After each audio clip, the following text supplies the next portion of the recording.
Маш олон хүмүүсийн гуйснаар чамайг үнэхээр хайрладаг 100 найз охин season 3 хийж байна. Олон талын нуршлгүй шууд бичлэгтээ орцгоё. 3 дугаар бүлэг эхлэхэд нөгөө хайрын бурхан ч маань Айшогийн маань 11 найз охинтой болсныг гайхан зогсоно. Үзэгдэл солигдоход манай хэдээ сурвалжлагч хайрын талаар асууж байна. Найз залуутайгаа ийсэн хамгийн гоё зүйл гэж хаарьягаас асуудал. Гүн чи 2 гар дээрээ барьсан гин. Цагаан үстээс асуудал өндрөөс айдаг болохоор нь гүүрний доор байсан усыг завшиг сэлж гаталсан л гин. Гадаад огтноос асуудал моршиг болж өөрийг нь дээр нь суулгасан л гин. Модулийг өвөр дээр нь гоожих гэж байсан цайг сорж авсан л гин. Бөөнөрөө л гажиг юм ярьж хөөхий сэтгүүлчийг ядраагаад аав. Гэтэл Яашоотад харж найз бүсгүйгийнх нь талаараа асуудалт найз бүсгүйчүүдийнхээ бүх хобби өдрийг нэг амьсгаар хилтэл сэтгүүлч шоконд оров. Үзэгдэл солигдоход Яашо маань хөршөөхөө нэг охин руу орно. Тэгс хөөхөн шилдээ дунд ангийн хүүхэд гарч ирэхэд биеэр цахилгаан захих шиг болж анхны арцаар дурлав. Түүнийг энэ чаг гэдэг юм бэ. Бөөнөр бацаан гэж явчих. Яашогийн маань доор хідэн товчон тайлгдсан байсан чи сандараал товчилж өгж байгаа нь жоохон л эвгүй. Тэгснээ цамцны өрчөнхөө хийсэн чинь цэмцээдлэн сайхан болгож байгаа ч бүүрч эвгүй. Тэгсэн гинтл юу ийснээсээ ичнэ. Тэгсэн гэрт нь ороод манай хоёрыг тэрвэрлдээд ээж хаагуур нь манай охины шилэн унжва. Тэгсэн чи гинтл царайн сонирн болсон уйлаж явчлаа шүү. Яасан гэсэн чи хөөрхөн амтан хараа муутай тэгээд харан юу ч харахгүй байхаас айгаад идэм билээ. Тэгсэн цаанаас наав нь гарч ирснээ охиноо чамд өгч ийсэн эдэргээд сонио юм яриад тэгэл нөгөө охины чинь шинтлийн олж өгч өмсүүлсэн чинь зүгээр болсноо би танд сайн гэл. Тэгэл манай Айшо болохоор заяаны нь болохоор зөвшөөрөл ард нь аавынх нь яаж баярлж байгааг нь харал та. Бацаан маань албан ёсоор ренторог бүрт орж байгаамаа. Манай мэдээч хэрэг халуун цутноор угтана. Хөөхий хакаригийн маань юбкийг амар доошлуулаад моделийн маань 2 сормосын суг татаж аваад чихмэлийн маань чоолкийг хоошлуулаад номын санчийн маань буржгар үсийн шулуун болтсон самнаал гэж явсаар энэ хавьд бүр үнэхээр энэ замраагүй байдал үүсгэж юм аа. Айшо маань би чиний төлөө засах ямар дутагдал байна гэсэн чинь бүр цөмх идэл нь чи 12 найз охинтой эзтэй гэж авдیں۔ Тэгэл ёо яшгууны юм зүгээр боллоо гэсэн чинь аваар бүр жинхэнэ аимшиг зүйлүүлж идэв. Үүнийг хараад царайн сонирн болоод шилэн нуунаад уйлаад тэгсэн чинь Айшо маань шилийн зөөж өгөөд харсан чинь бүгд өөрт нь амар санаа зовцон харж идэв. Тэгэл харамсаал уучлалтгүйсэн чинь бүгд нэг нэгээр Айшог очиж үнсдэв. Мэдээч хэрэг бацаантай маань ч үнсэлцэн. Үзэгдэл солигдоход манай чихмэлийг дунд ангиас нь даасан сэтгүүлч охин гарна. Сэтгүүлч маань чихмэлийн гоо сайхныг сэтгүүл дээрээ тавихыг мөрөөддөг юм байна. Гэтэл хөөхий чихмэлийн маань зургийг амжиж дараа сэтгүүл дээр тавьсан байдیں۔ Тэгсэн манай Айшо бүх хэвлсэн сэтгүүлүүдийн нэг уудандгийг шатаана гэсэн л явж байна шүү.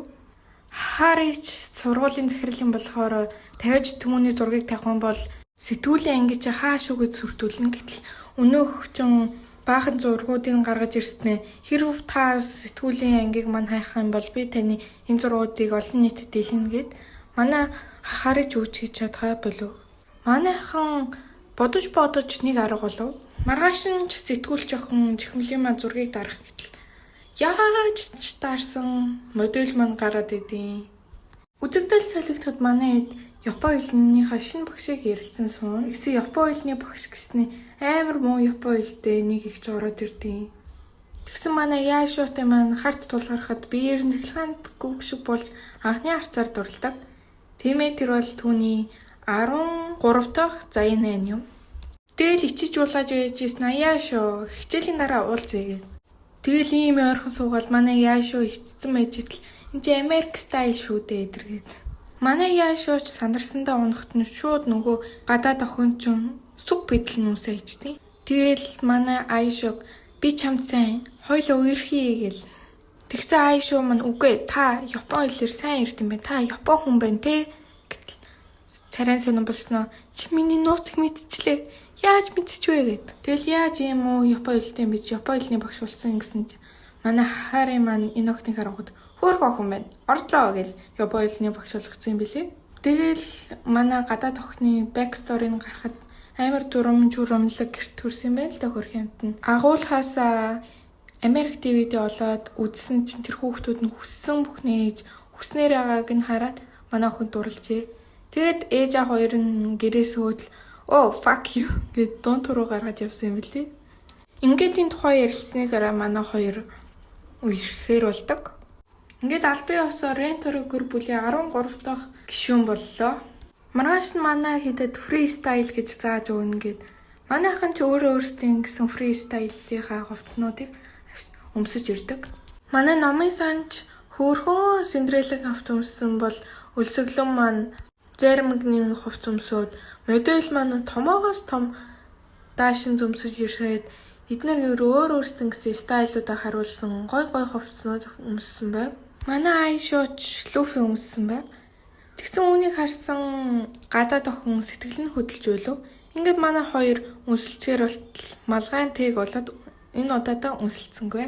За ингээд дууслаа гэж та нарын өргөн хуулахгүй лайк сабад арсан бол үргэлжлүүлээд үзээрэй. За манай одоо энэ удаад бүр айдл болох нэ. Тэгэл амар ууртай бүжгийн багш тэр манай хэдийн хуваагдж байгаа баг нь том өвднүүдийн баг, автгайчуудын баг, бяцхнуудын баг, өлсөглөнгийн баг гэх мэтчлэн байна. Үүнийг харсан багш нь бүр боож хөтлөө. Манай эд ч өдөр шөнөгүй хоолоо идэхдээ унтахтаа усан дорохдоо гэд бүдгээ бэлцээр агаад гайгүй бүжгэлдэг болжээ.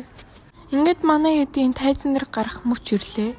Хөрхөн манай яаш өмнө бүр уйлцсан амжилт гээл. Ингээд аль бие осоор манай рендор гэр бүл маань тайзан дээр гарлаа. Тэгсэн манай эд тайзан дээр гараал алаал бүжиглээлээдэг. Тэгсэн ойр хавьднаас бүх хүмүүс хаашаа ч юм яваад идэг. Тэгсэн тэдний орон тоглох гэж байсан хамтлагийнх нь осолд орсон гэсэндээ хүрээд ирсэн байдаг. Бацааны манай аав нь баахан чихмэл тоглоомнууд барьсан тэднэрийг хүмүүс болоод охтуудыгаа дэмжиж байна. Удалчгүй тэдний бүжгэн дээр багаар хүмүүс цугларав. Үүнийг харсан бүжгийн багшийн маань бага насан санаанд орно. Тэр найзсаагаа хамт яг л энэ шиг тайзан дээр гарахыг мөрөөддөг гэжээ. Ингээд тэдний концерт амжилттайгаар төгсөв. За тэгээ манай эдийг нэгэн алдартай менежер дууддаг бөгөөд тэр хүн тэднийг алдартай айдол болгоно гэхэд бүгд зооц баяртай бид нар үлцэн амьдралаа ингийн охтуудын амьдралаар амьдрмаар байна гэд эргэлзэгч зөвлөгөө түүний хаяан явна. Манай Айшо найз охидтой цэцгэн титэм хийж өгөхөр шидэв. Ингээд спортлогийн зөвлснөөр нэг охин дээр очив.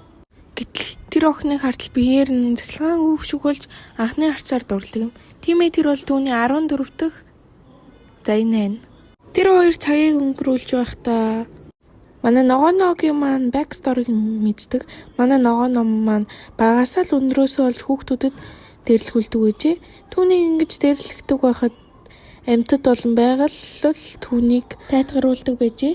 Тэр ширүүн бороо орсон ч өөрөөгөө бус бяцхан сэтгэл хамгаалж байгаагаас түүнийг хэр байгаль тайртай болохыг мэдэж болно. Тэгсэн хаанаас ч юмдээ гарч ирсэн гэмээр дид захирал гинт гараад ирдیں۔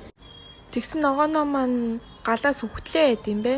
Тэгсэн дид захирал одоо энийг юу гэдэг вэ? Хүж гэдэг лөө. Хүжийг массаж явж гин. Амар сониалч шиг хуваадгүй. Тэр хоёр ч өдрийг сайхан өнгөрүүлж байх хаагур гинт нөгөө дид захирал чинь дахиж гарч ирээ. Малгайгаа шатаацсан. Хөөхий ногооноо маань айгаад ойрлтол яаш юмн түүнийг хамгаалдаг.